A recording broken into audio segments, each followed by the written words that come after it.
Gikumpirma sa Department of Health nga nakatala na og unang kaso sa monkeypox ang Pilipinas. Matud sa DOH, usa kini ka 31 anyos nga Filipino national nga gikan sa laing nasod ug miabot sa Pilipinas niadtong July 19. Duna kini travel history sa nasod nga dunay kaso sa monkeypox.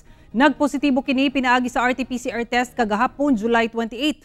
Na-discharge na kini ug anaa sa strict home isolation. Doon na kini napulo ka close contacts kinsa giabisuhan nga mag-quarantine.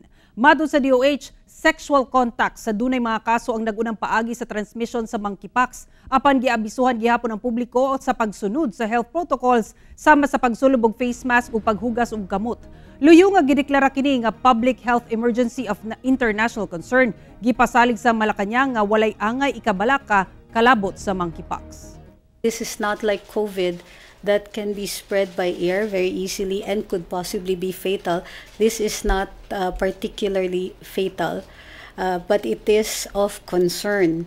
So his primary concern was to get the information out so that people will be aware, but also to be aware that the systems of the DOH are in place.